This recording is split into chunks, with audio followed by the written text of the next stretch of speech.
Shalom, shalom.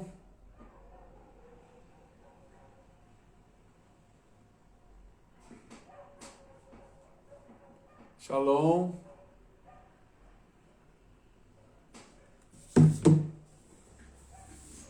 Shalom, Eduardo, tudo bem? Shalom, querido, tudo ótimo?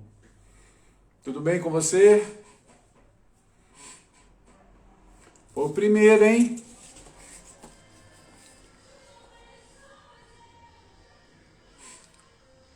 Shalom.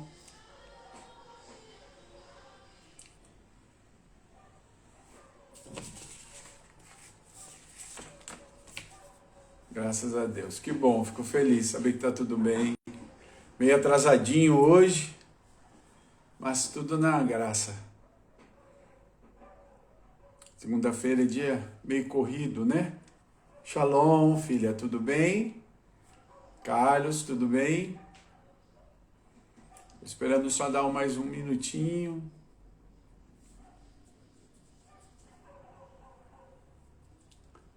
E a gente começa. Bem? Bem, vamos lá. Nós estamos estudando, né? Fazendo as lives sobre os juízes de Israel. Cada segunda-feira a gente tem estudado um dos juízes, né? Visto sobre a vida deles. Alguns já bem conhecidos, alguns que a gente já tem mais, tá mais habituado a ouvir falar, a saber sobre eles.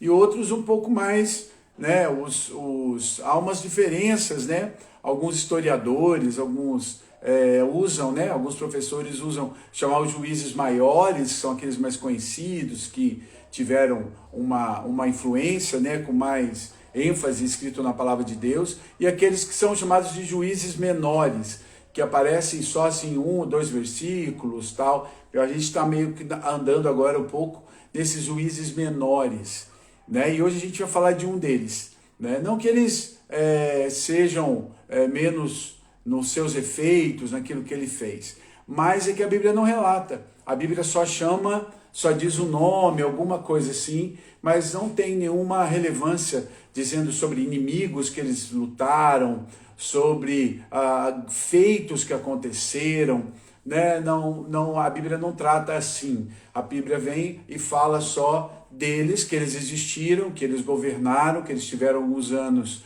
né, como juízes, mas é só isso. Então é interessante. Na verdade, é desses que eu mais gosto, né? Aqueles que a gente tem que buscar o profético, mergulhar para entender o que Deus quer falar com a gente a respeito daquilo ali. Uma das coisas que eu sempre falo é que nos detalhes da palavra de Deus é que a gente encontra o profético, né? Nos detalhes, naquilo que parece que não tem nada, é onde a gente descobre aquilo que Deus está querendo falar, é onde a gente parece que não viu nada, é ali que Deus revela para a gente o segredo, né? O profético, né? O porquê, o da onde, porquê aquele nome, porquê daquele lugar, porquê daquela data, né? Sempre a Bíblia vai ter um porquê e uma explicação, e é nesses porquês, nessas pequenas explicações, é que a gente descobre um grande mover profético de Deus a respeito daquilo, né? Então é bastante interessante isso. Então hoje eu quero falar sobre um desses juízes, né? Que a gente chama de juízes menores, né? O nome dele é Ibza, né? Ibza, está lá em Juízes 12, e a Bíblia fala dele só no verso 8, 9 e 10 de Juízes 12. Tá? E eu quero ler, e diz assim: e depois dele julgou a Israel Ibza de Belém. E tinha este 30 filhos e 30 filhas, que casou fora. E as 30 filhas trouxe de fora para seus filhos, e julgou a Israel por 7 anos. Então faleceu Ibza e foi sepultado em Belém. A Bíblia só fala isso sobre ele, não fala mais nada, né? Só diz esses 3 versículos. E são 3 versículos que não falam sobre guerra, não fala sobre o que aconteceu, o que causou, né? Fala só que foram 7 anos que esse homem foi juiz sobre Israel. Né? A gente tem aprendido que esses juízes não eram juízes sobre toda Israel, né? Eram os juízes regionais, eles eram os juízes sobre algumas tribos que acabavam tendo uma influência, que acabavam entrando ali dentro de um contexto, né? E aí acabou sendo citados na Bíblia como os juízes ali, né? E esse homem Ibza não diz muita coisa dele. Eu quero falar que eu anotei 4 coisas que eu acho bem interessantes, que a gente trazer para nós, né? Trazer, como eu sempre faço nessas lives, trazer para nós de maneira profética aquilo que Deus está querendo dizer. Para mim tem 4 detalhes interessantes nessa história desse homem, né? Ibza, primeiro, o nome Ibza quer dizer, numa tradução, e eu procurei, fui atrás de traduções para esse nome, e eu descobri que Ibza quer dizer ilustre, né? Aquele que é nobre, alguém ilustre, né? Então alguém que tinha nobreza, alguém que era ilustre ali no meio, né? Então você vê que esse homem tinha uma posição ali. Mas a Bíblia vai falar primeiro ponto que eu quero trazer sobre Ibza, fora o nome, que quer dizer ilustre, nobre, Ibza era de Belém. Belém é uma pequena cidade na Bíblia muito conhecida, né?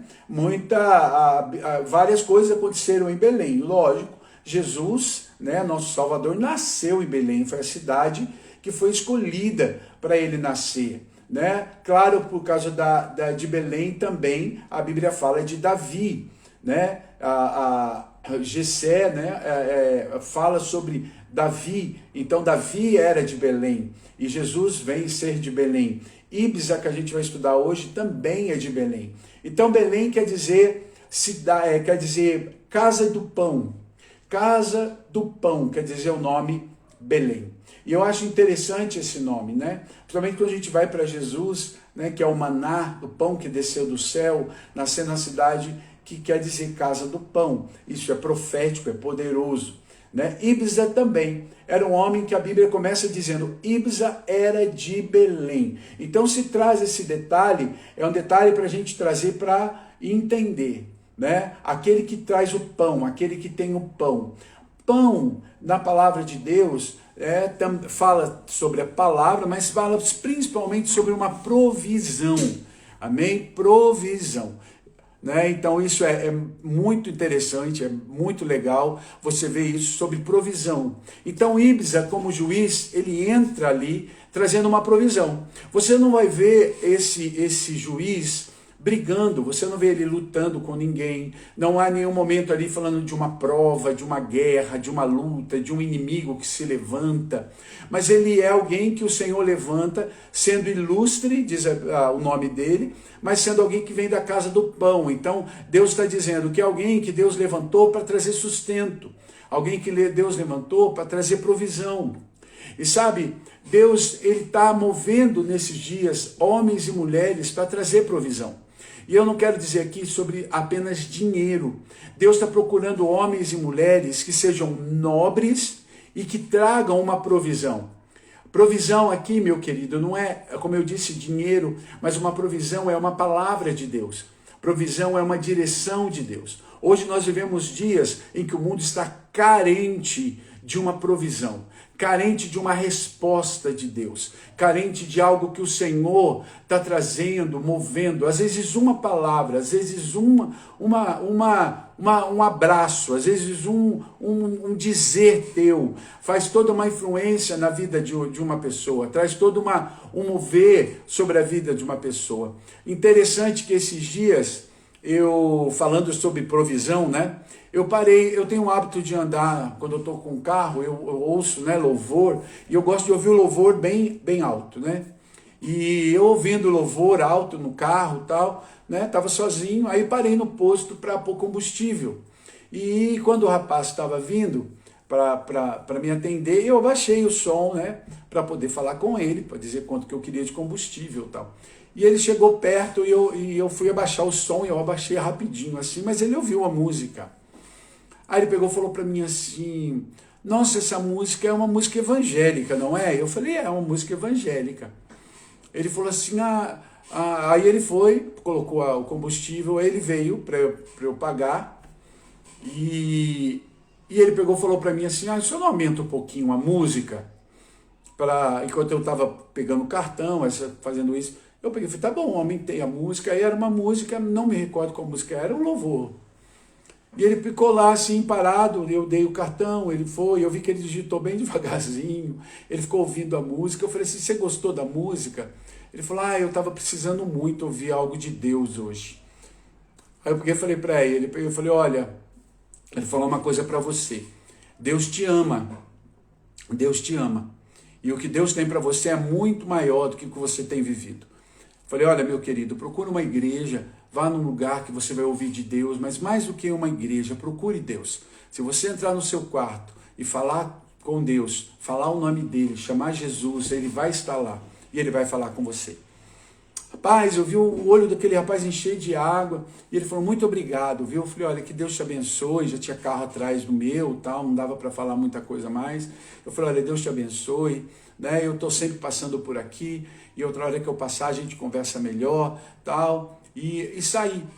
Sabe, queridos, a gente vê nessa pequena coisa, parece uma coisa tão pequena, tão corriqueira, mas a necessidade que as pessoas estão de terem um pão, as necessidades que as pessoas estão de terem uma provisão, uma palavra pequena de Deus, né? O pouquinho que ele ouviu, o pouquinho que ele ouviu da música, da canção, para ele já falou alguma coisa, né? E com certeza ele nem entendeu muita coisa da música, porque estava dentro do carro, mas ele viu que era algo de Deus. Então isso foi muito interessante, e isso é bom, né? A gente ter isso. Então eu quero começar, o primeiro ponto da vida de Ibza. Ibza era um nobre, o nome dele quer dizer isso, nobre, e era alguém que tinha um pão, alguém veio da casa do pão, alguém que tinha uma provisão poderosa e tremenda, né? Então que você seja isso, né? Que você seja esse nobre com uma provisão, com uma casa do pão, um pão fresco que você tem, que é Jesus, para você dar às pessoas. Amém? Segunda coisa que eu quero falar desse texto é sobre os filhos, né? Porque é o texto que mais, assim, quando você lê, chama atenção. Era um homem que tinha 30 filhos e 30 filhas, né? É muita gente. Era um homem que tinha 60 filhos. A Bíblia não fala o número de esposas, mas com certeza era um homem com muitas esposas, né? A se julgar pelo nome dele, que era um homem ilustre, nobre, então você entende que ele com certeza devia ter bastante esposas para ter 60 filhos. Mas a Bíblia traz um detalhe, fala que ele tinha 30 filhos homens, 30 filhas mulheres, e ele trouxe filhas de fora, mulheres de fora, para casar com os seus filhos, e ele deu as filhas para casar com outros homens de fora, né? Então ele fez uma troca ali, né?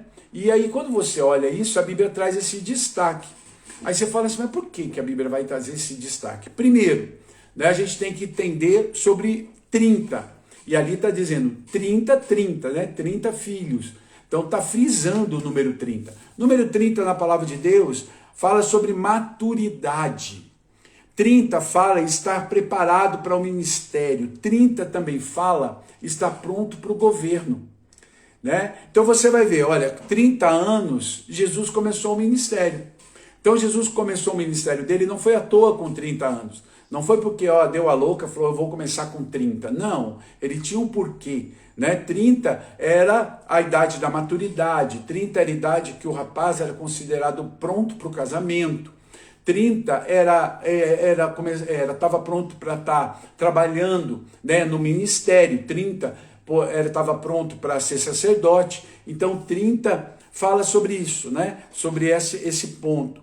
30 também fala sobre governo. Você vai ver, José começou a reinar com 30 anos. Davi começou a reinar com 30 anos. Né? O sacerdote, como eu disse, começava o trabalho com 30 anos. Então 30, na palavra de Deus, é muito profético, porque fala disso, de 3 coisas. Maturidade, ministério e governo. Amém? Então, Ibza, ele traz, né, sobre os filhos dele essa verdade. Amém? Então, quando eu tenho uma postura diante de Deus, né, eu vou começar a viver essas 3 coisas. Primeiro, um tempo de maturidade. E Deus tem procurado pessoas maduras, né? Eu confesso para você que eu nunca vi tanta imaturidade como eu tenho visto na igreja muitas vezes, né? A falta de maturidade nas coisas de Deus, a falta de maturidade até mesmo emocional, né? Pessoas tão imaturas, tão despreparadas muitas vezes, né? Então você vê que as pessoas hoje elas não estão amadurecendo emocionalmente, amadurecendo espiritualmente, e Deus está procurando pessoas que querem isso.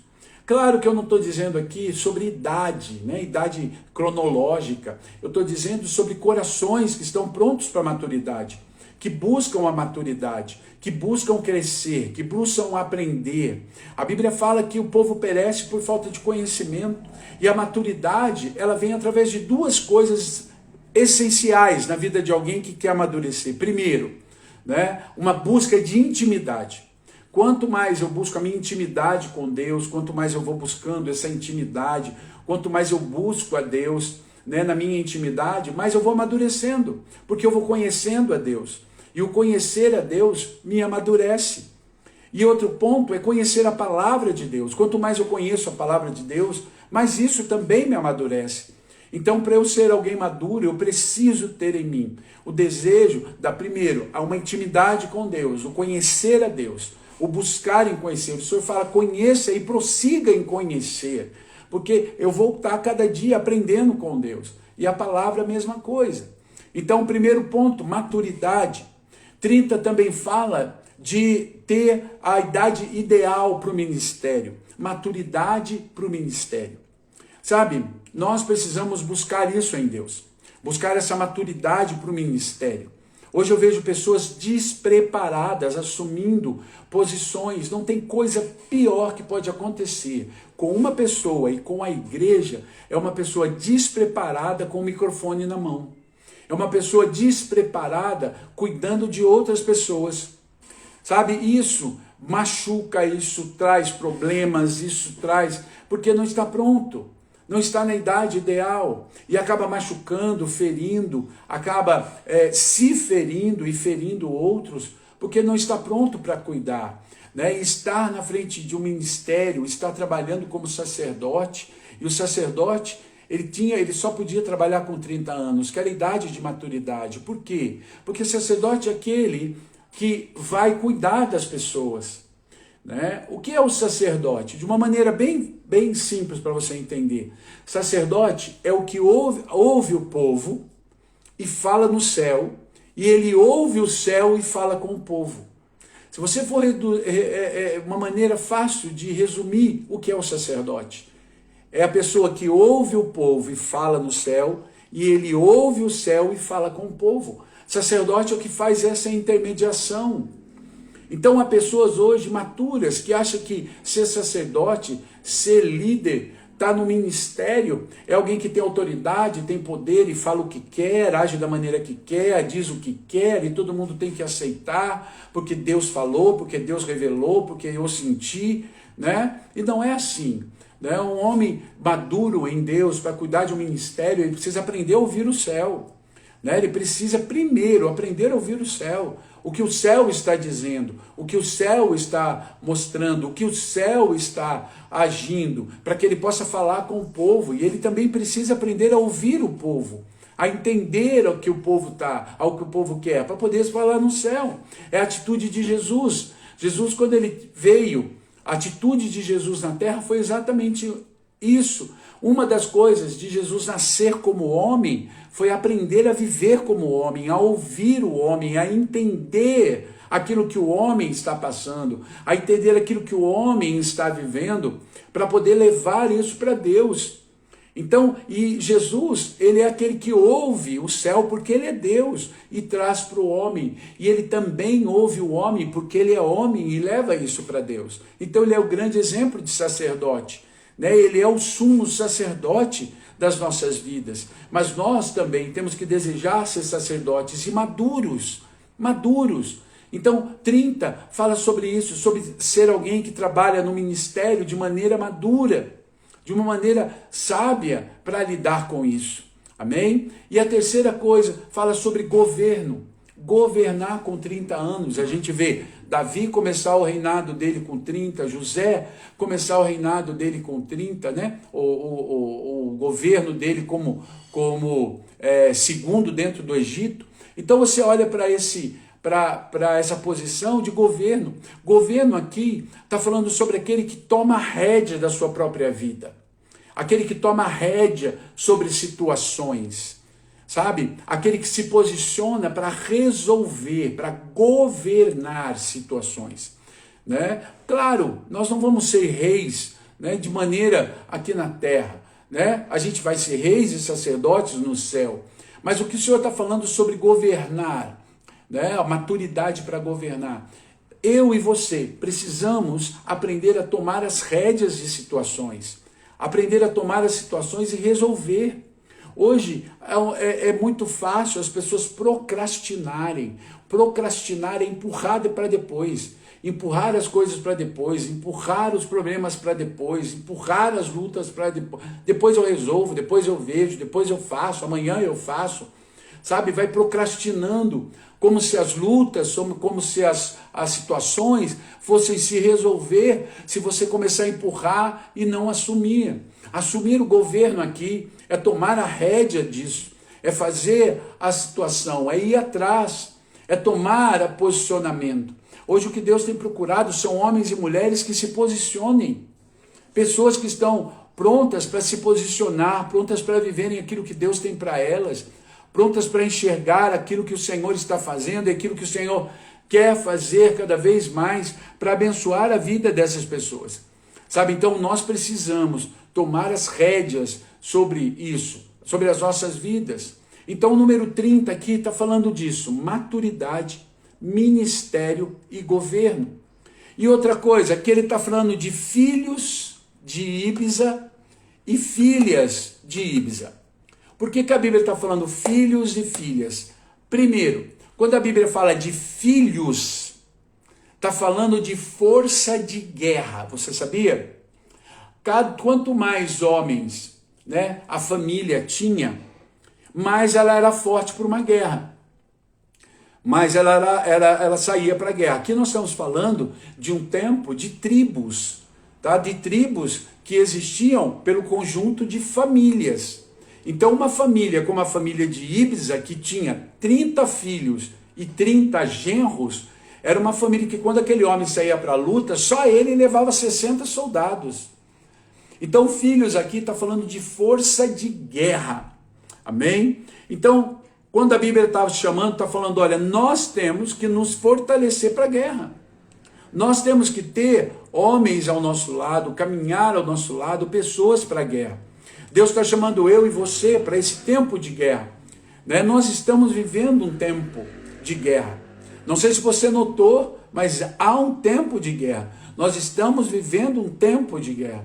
Né? É uma guerra oculta, é uma guerra meio que na internet, uma guerra meio de leis e contra-leis, né? Uma guerra meio de poderes e potestades, mas é uma guerra em que Deus está chamando homens que verdadeiramente se posicionem. E é interessante que são homens de guerra que são filhos, né?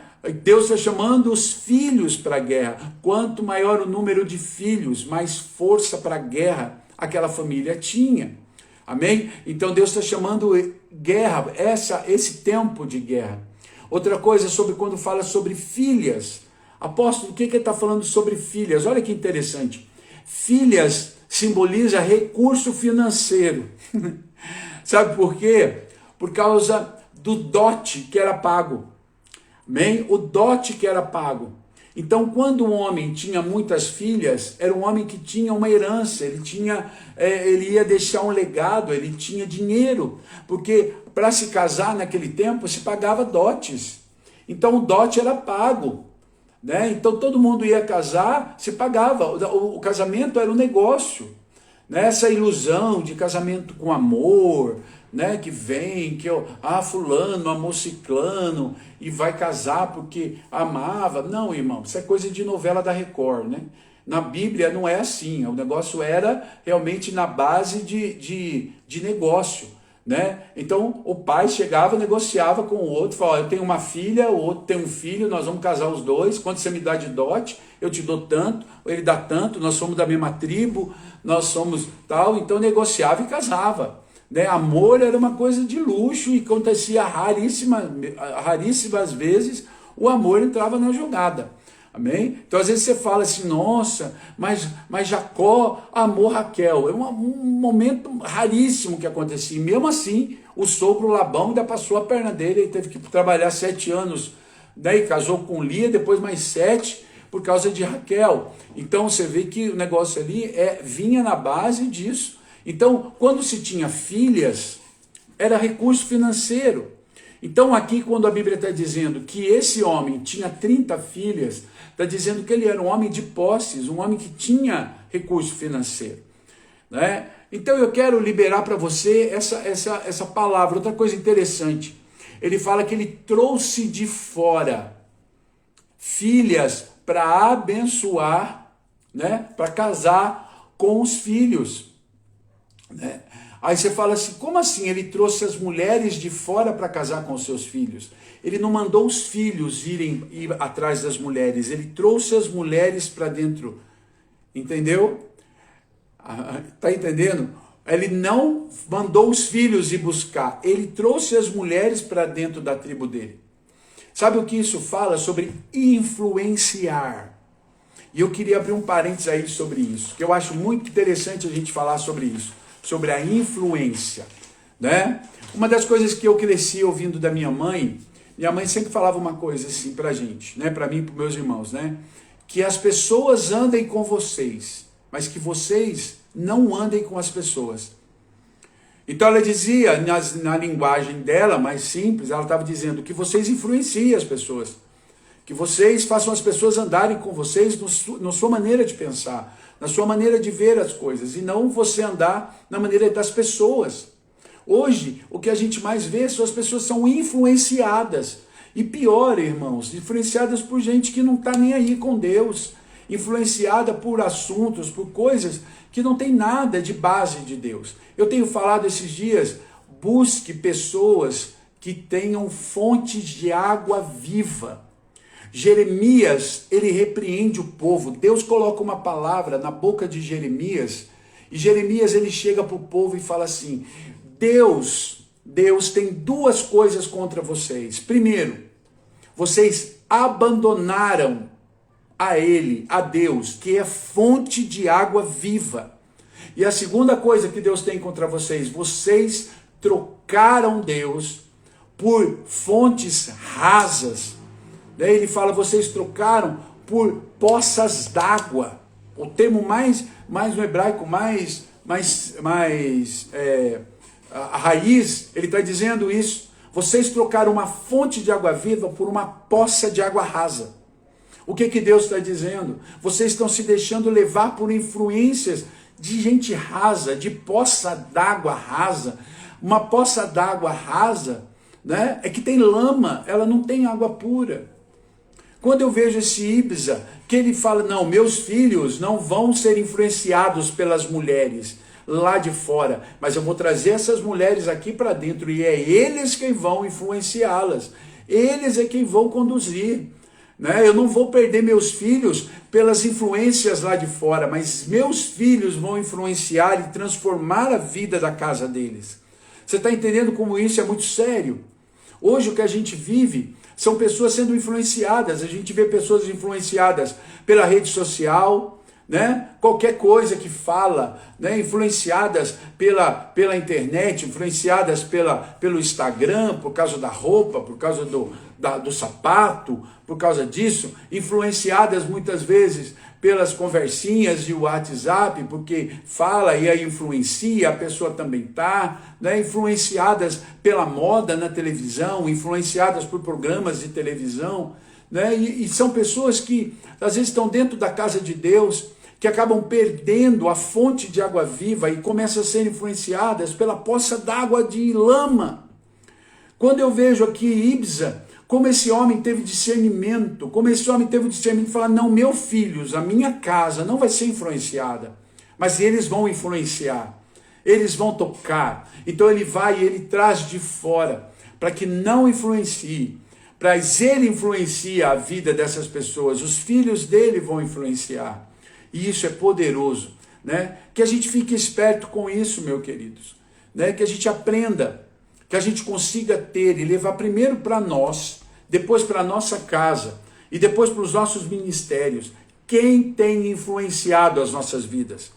Quem tem sido influência para nós? A fonte de água viva, que é Deus, a sua palavra, a sua igreja, ou a poça d'água, com águas rasas, com águas barrentas do mundo, das redes sociais, daquilo que o diabo tem feito?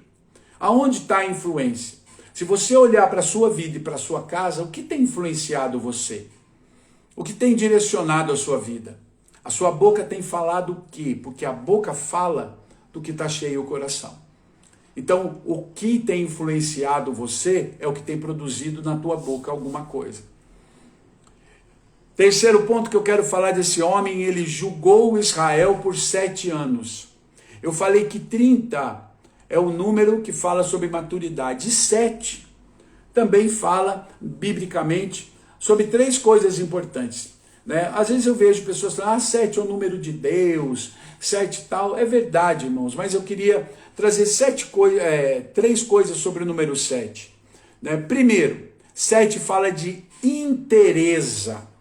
Inteireza. O que é isso? Ser inteiro, ser íntegro. Inteireza. Né? O que é ser alguém íntegro? O que é ser alguém de inteireza? É alguém que não é dividido. É alguém que tem uma palavra só. Jesus ensinou que para o homem, a palavra do homem deveria ser sim, sim e não, não. Ele diz, o que passa disso é do maligno. O que ele está dizendo? Sejam íntegros. Tenham uma palavra só, inteireza de coração. Tenham um posicionamento.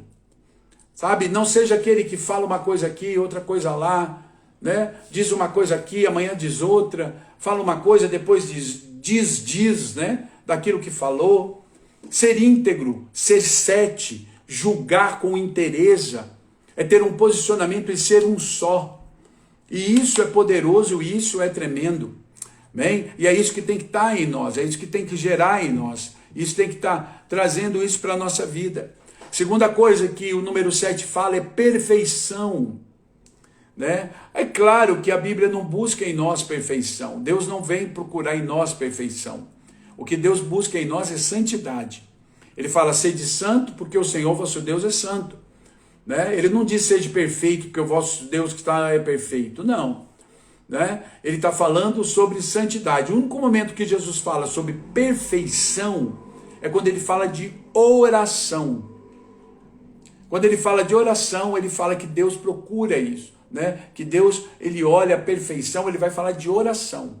Então, para mim, perfeição está dizendo aqui sobre aqueles homens, sobre mulheres que estão perfeitos diante de Deus, que estão andando debaixo de uma integridade e estão andando debaixo de uma vida com Deus. E isso é para Deus ser perfeito. Andar com Deus, buscar a Deus.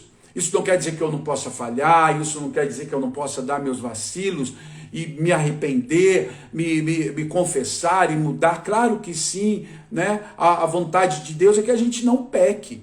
Né? Deus, ele nos capacita e dá todo o recurso para que a gente não peque. Mas João fala, caso você peque, você vai ter você vai ter um advogado. Então a perfeição de andar com Deus é andar uma vida de santidade. É buscar andar em santidade. Né? Mas Deus sabe que nós vamos ter, que muitas vezes a gente vai ter o vacilo, mas por isso ele já tem todo o respaldo para dizer, olha, mesmo que você tropece, eu estou aqui para te ajudar, para que você continue. Deus, ele não procura perfeição, Deus procura santidade. Mas é importante saber que andar em perfeição é aquele que busca andar em Deus. Isso é andar em perfeição. E a última coisa que o número 7 fala é descanso. É alguém que descansa em Deus. É alguém que aprende a descansar em Deus. Descansar o quê? Na provisão, descansar na cura, descansar em Deus em todas as coisas, nos dias de aflição, né? Nos dias de angústia, descansar no Senhor. Né? Eu acabei de escrever algo aí, coloquei no Instagram e no Facebook, também no WhatsApp, né? Eu coloquei algo que Deus falou no meu coração. Deus falou assim, que Ele sempre trará uma graça suficiente para cada prova que a gente passar. Ele me disse, não há prova que você passe, que eu não tenha uma graça suficiente para ela. E isso quer dizer descanso. Amém? Isso é descansar num Deus que Ele é poderoso e tremendo para trazer esse descanso para as nossas vidas. E a quarta coisa e última que eu quero falar sobre o juiz Ibza é dizer que esse foi um homem que morreu e ele foi enterrado em Belém. Como assim, apóstolo? Ele nasceu em Belém, ele julgou Israel por 7 anos e quando ele morreu, ele foi enterrado em Belém. O que isso quer dizer? Isso quer dizer honra. Honra. Alguém que foi honrado, né? Ele teve um lugar de honra dentro da cidade dele. Ele teve um lugar de honra. Ele foi honrado na terra onde ele nasceu. Ele foi honrado na terra onde ele viveu. E isso é poderoso, querido. E viver e ser honrado, andar por essa terra com honra, com alguém que as pessoas admirem, alguém que as pessoas apontem e falem assim, ali vai um homem de Deus, ali vai uma mulher de Deus. Alguém que tem honra onde entra, que as pessoas olhem e vejam ali alguém de honra, alguém que represente a Deus. Ontem eu pregava na igreja em Mojimirim, onde eu fui pregar ontem à noite, e eu dizia sobre ser cristão, ser pequeno Cristo, que hoje a gente vê pessoas quase que não falam isso. As pessoas dizem que são evangélicas, que são crentes, que são da igreja A, da igreja B, da igreja C, mas você quase não vê as pessoas falarem, eu sou cristão. Por quê? Porque quando você diz eu sou cristão, você está dizendo eu sou um pequeno Cristo, então olhe para mim, porque eu represento Cristo. Né? E isso é muito sério. Eu andar na rua, eu andar nos lugares sendo um cristão, isso quer dizer o quê? Vão olhar para mim e vão enxergar em mim Jesus. Isso é ser cristão. Então eu até acho o seguinte, se você não representa Cristo, então não diga que é cristão. Diga que você continue falando que você é crente, né? Continue falando que você é evangélico, continue falando que você é da igreja A, da igreja B, né? Agora não fale que é cristão, porque quando você falar que é cristão, você está trazendo Cristo para isso. Você está dizendo, olha, eu estou representando Cristo na terra. Né? Alguém que anda com honra na terra é alguém que vai dizer, eu sou cristão. É alguém que vai dizer, eu sou cristão. E isso vai fazer uma grande diferença. Amém? Então aprenda a andar nessa terra honrado. Então eu quero terminar essa live, terminar essa aula, trazendo essas 4 coisas sobre Ibza. Primeiro, era um homem que o nome dele quer dizer ilustre e nobre, que nasceu na cidade, que era a casa do pão. Então era um nobre que tinha pão para dar às pessoas. Segunda coisa, era um homem que teve 30 filhos e 30 filhas. Era um homem que andou em maturidade, um homem que soube trabalhar o seu ministério, um homem que soube trabalhar o seu governo. Um homem que soube andar nessa terra como alguém de guerra e soube andar nessa guerra como alguém de provisão. Alguém que soube influenciar e não ser influenciado. Ele também foi um homem que teve por 7 anos juiz sobre Israel. E ele trouxe inteireza, ele trouxe perfeição e ele trouxe descanso sobre Israel. E por último, foi um homem que viveu a sua vida honrado. Que essa palavra mexa com você, meu irmão. Que essa palavra verdadeiramente trabalhe o teu coração hoje. Que o Senhor toque você. Que você caia na reflexão e dizer, será que eu tenho andado como esse juiz? Será que realmente eu tenho andado como Ibza? Será que quando Deus olha para mim, Ele me vê como esse juiz? O que Ele fez sobre a terra? Que essa palavra de hoje, que essa aula de hoje, que essa live possa tocar teu coração e mexer com você para essa verdade. Amém? Eu quero orar e liberar essa palavra sobre a tua vida em nome de Jesus. Pai, muito obrigado. por tudo que o Senhor ministrou e falou às nossas vidas nessa tarde, nessa viração do dia, Senhor. Obrigado a Deus, e eu te peço, fala e continue a falar, que aquilo que eu não consegui ministrar, que teu Espírito Santo ministre a cada coração. Abençoa quem assistiu ao vivo, quem vai assistir depois, quem vai ver depois. Senhor Deus, que o Senhor abençoe, traga sobre eles graça, porção, milagre. Senhor Deus, que essa palavra venha e toque cada coração de maneira poderosa, tremenda, maravilhosa, em nome de Jesus. Amém. Glória a Deus. Amém. Amém. Se você não assistiu inteiro, como a Rosilene está dizendo, assista, que eu vou salvar, vai ficar aí, né, para você poder assistir essa aula. Compartilhe, mande aí, vai lá, compartilhe. Eu vou colocar essa aula daqui a pouquinho lá no YouTube também. Então compartilhe, mande para as pessoas, né, fale aí. E eu quero primeiro, antes de mais nada, agradecer, né, a todo mundo que está assistindo aí, mas falar primeiro com o Bruno, que eu vi que o Bruno entrou aí. Bruninho, um beijo no teu coração, querido, Deus te abençoe. Pastor Fábio Critelli, Fabinho, Deus te abençoe, saudade de você, viu? Que Deus abençoe a tua vida aí, abençoe os meninos, a Rê, que Deus abençoe vocês. Paulo, né? O Paulo também entrou, Deus te abençoe, viu? Dá um beijo na Cat, um beijo nas crianças, Deus abençoe vocês. Gente que eu amo, que faz tempo que eu não vejo, mas que Deus abençoe. Pastor Antonieta, ó, I love you, Anthony, hoje e para sempre, você e o Eduardo, viu? Obrigado, queridos. Assistem então, tá? E segunda coisa que eu quero falar, sábado agora, nós começamos festa de Pentecoste.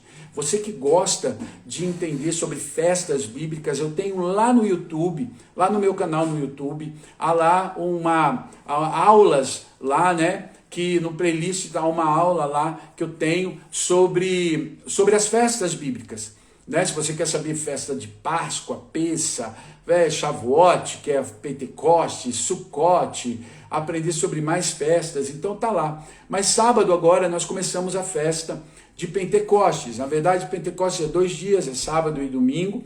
Então nós vamos no sábado ter agora o nosso congresso, o encontro profético.